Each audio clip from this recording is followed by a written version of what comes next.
There was an old house on the edge of town, hidden behind a thick veil of trees. No one knew exactly how long it had been abandoned, but it was said to have been home to the Hollow family, who mysteriously disappeared one winter night, never to be heard from again. Over the years, the house had earned a reputation. Kids dared each other to go inside, but none ever stayed long enough to see the sunset.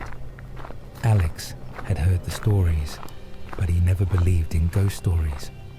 A freelance photographer, always in search of something new, he decided to capture the decaying beauty of the old house, to show his friends the haunting images of its ruin. On a crisp autumn afternoon, Alex made his way to the Hollow house with nothing but his camera and the dull hum of his car's engine as company. The wind had started to pick up as he reached the long, overgrown driveway, the trees above swaying ominously in the wind. The house loomed ahead, its once elegant architecture now reduced to rotting wood and shattered windows. As Alex approached the front door, he noticed something strange. Footprints in the dirt, though no one had lived here for years. Hesitant but curious, he pushed the door open, which groaned as if it had been waiting for him. Inside, the air was thick with dust, and the silence was suffocating. His flashlight flickered as he made his way through the entryway, illuminating old portraits of the Hollow family, their eyes eerily lifelike. The paintings felt too real, as if the eyes were watching him, following his every move. Alex took his first shot with the camera, click, capturing the grand staircase, its once polished wood now cracked and warped.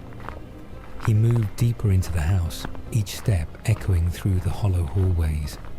The floor creaked underfoot, as though it were protesting his presence. Upstairs, a hallway stretched before him, the air colder here. The doors on either side were ajar, but it was the last one at the end of the hall that drew him in.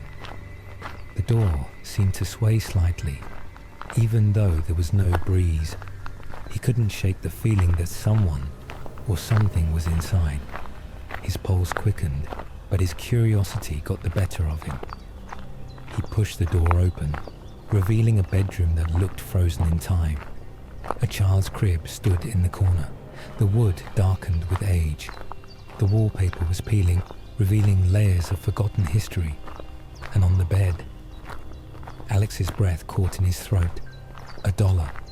It was a porcelain doll, its eyes wide and unblinking, a perfect replica of a child. But there was something unsettling about its smile, something too knowing for a mere toy. As Alex moved closer, the temperature seemed to drop even more, his breath visible in the cold air. Suddenly, a soft whisper echoed from behind him. It was faint at first, but it grew louder, a voice laced with desperation. "Help me."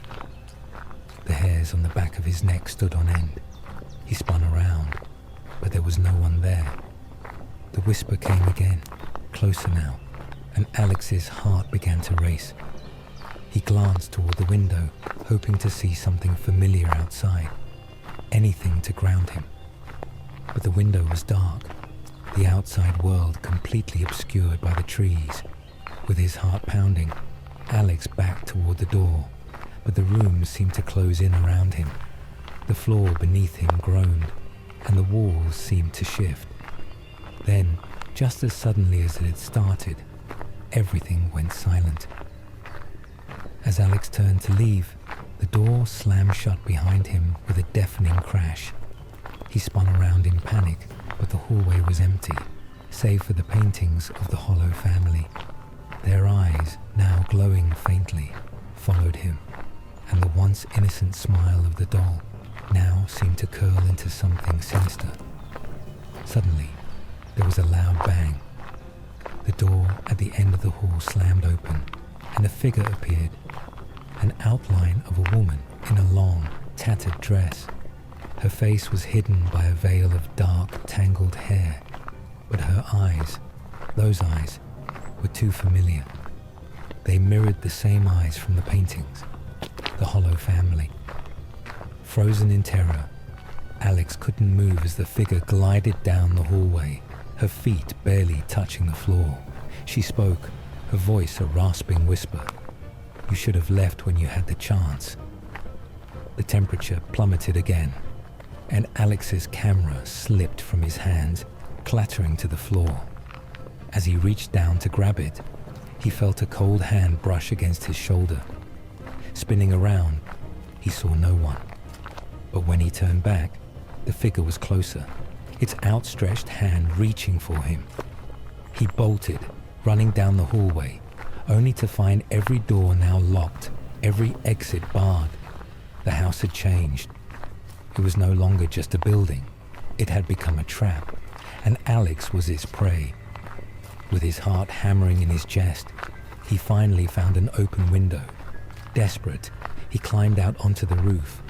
But as he looked back at the house, he saw the woman's face in the window. Her eyes locked onto his, filled with malice and sorrow. In that moment, Alex knew he wasn't the first to enter the Hollow house, and he wouldn't be the last. The Hollow family hadn't disappeared.